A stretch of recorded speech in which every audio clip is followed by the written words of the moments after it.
My name's Savannah Ray, and I'm here with Nick, who's better known as his stage name of Dreamtheory. So, Nick, what was the first album that you bought, and why did you pick that album?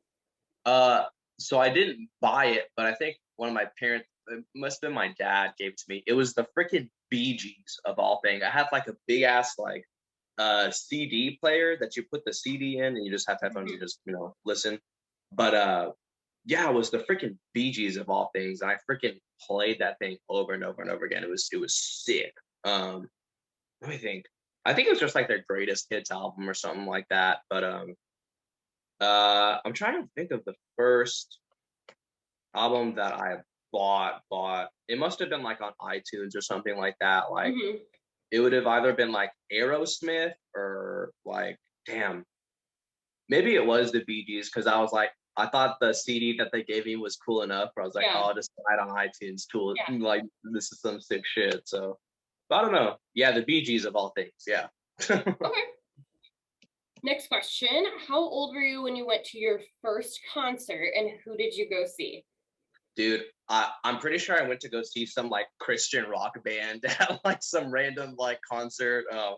My friend Nate, his mom was like, "Hey Nick, do you want to go watch this concert? Some Christian rock band." And it was in I think it was like some big open field, and they had a tent. I could not tell you who it was. Like at that concert, Yeah, it was just like music. And I was like, okay, this is pretty cool. I yeah, guess nothing crazy, but like whatever. I guess that must have been the first one. But yeah. yeah. Um, so we know of a hardstyle DJ that was into punk music growing up, and the simplicity of the punk music related directly to the simplicity of his own music. So, do you have any unique musical influences that have played a part in who you are today? Oh yeah, I was big into when I say metal, I don't mean like heavy like metal music. It was like since I was in band or whatever, and I was Yeah. like studying music. There's this genre of metal that's super like intricate or whatever, and just the way they Mm-hmm. do stuff is like very rhythmically and like harmonically complicated or whatever. And I really gravitated towards that kind of stuff because that was what I was studying in school and that sort of thing. And so that's played a huge part in like what I do now because Mm-hmm. there was even a couple songs that because like they're screaming and shit like that. And of course that's like kind of weird to like a random person or whatever. So I heard some of that at first and I was like, damn, I'm gonna never listen to this ever again because this is like too much. Uh-huh. But something like brought me back to that Yeah. song. Like maybe like a year later, I was like, "What up? I want to listen to that crazy ass thing again." So I listened again, and then just got like I got way too into it after that. Yeah. And so, but yeah, that definitely plays a big now. So I'm making like dubstep, like heavy ass music or Yeah. whatever. But it's not only that; it's the focus on like sophisticated harmony and stuff like that and Mm-hmm. like rhythms that are not so conventional within Yeah. like pop music or like any other kind of EM or Yeah. whatever. But yeah, that plays a huge role in what I make today. All right. What is one thing that you feel is unique about you? Oh, let me think. Mm, I'd have to say that I'm like willing to act on stuff that other people might not be willing to do. Like everyone has everyone has the thought of like, oh, I'm gonna run away from home just to do it and see what happens. But Yeah. I actually went and freaking did it, You did man. it. I'm the one. Yeah. No, yeah, I'd have to say that. That and maybe the fact that because me personally, I have never drank a sip of alcohol or like done Mhm. any sort of drug whatsoever. Do you know what ayahuasca is? I I've have heard of that. Yeah, it's like in I South America or something. yeah. Yeah. I have done ayahuasca. It's some like really like it's said to be like one of the more like powerful like substances you could ever take like on earth or whatever. And so Mhm. I've never smoked a joint of weed or anything. I've never done any other drug, but Mhm. I was like that one, that crazy ass one. Like I'll fucking do that one. It was crazy. But so I've done that, but other than that, I just don't. I just don't partake in like, drinking, all this kind of stuff, whatever. One, it's too expensive.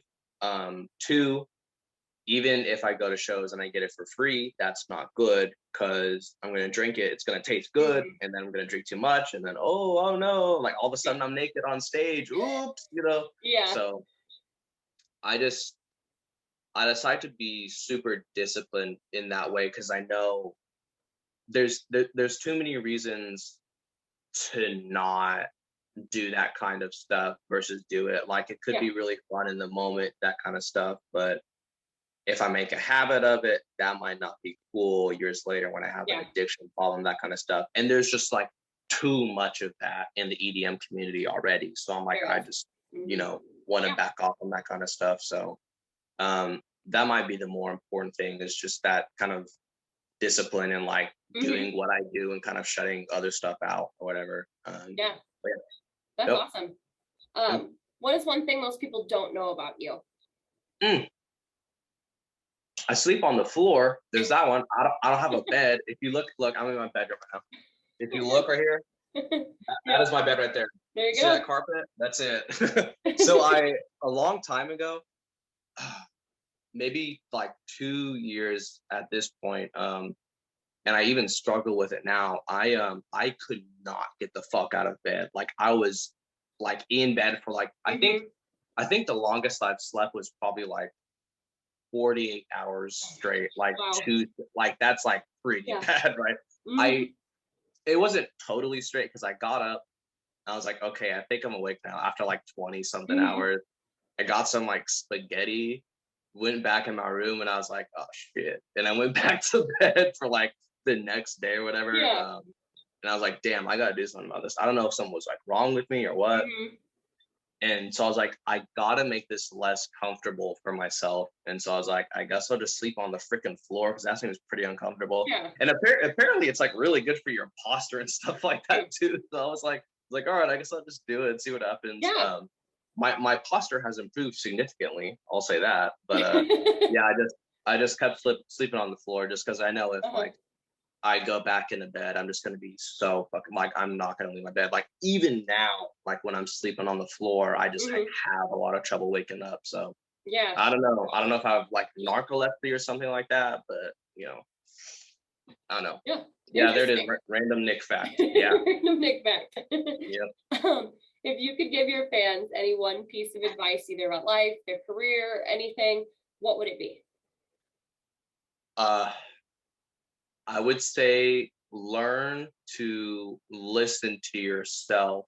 Um, and when I say yourself, I mean more like your consciousness. Like if Yeah. you whenever you do something you shouldn't do, whatever is telling you shouldn't do that thing, that's what you should like learn to listen Hmm. to. Because it seems the more I try and listen to that, the more it seems that good things happen just listening to yourself like that. So I'd say to learn to listen to whatever that thing is Hmm. and not only listen but act upon it or don't act upon it because it's a lot easier to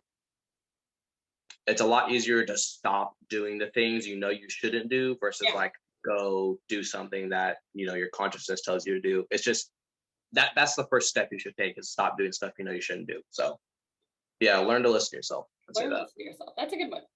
Yeah. Do you have anything else you want to share with our wonderful readers as well as people watching this video? um Not much I can think of other than like hi mom, that kind of stuff. Hi, Mom. Yeah. But I don't know. Yeah, just learn to listen to yourself, that sort of thing.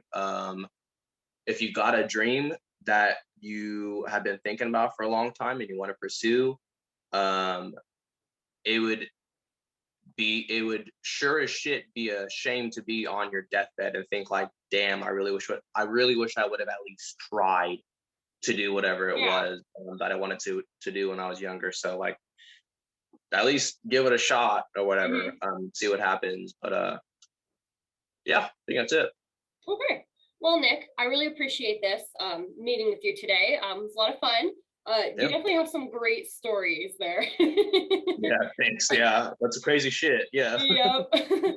So Festival Voice wants to thank you for your time, and we want to also thank our Festival Voice audience for allowing us to be your voice at festivals. Neither Dream Theory or Nick would be, or the Festival Voice would be where we were today without the support of everyone who's watching this, everyone who's reading this. So thank you from the bottom of both of our hearts, and stay tuned for more exciting stuff from us. Thank you. Awesome. Yeah. Appreciate it. Thank you guys. Yes, definitely.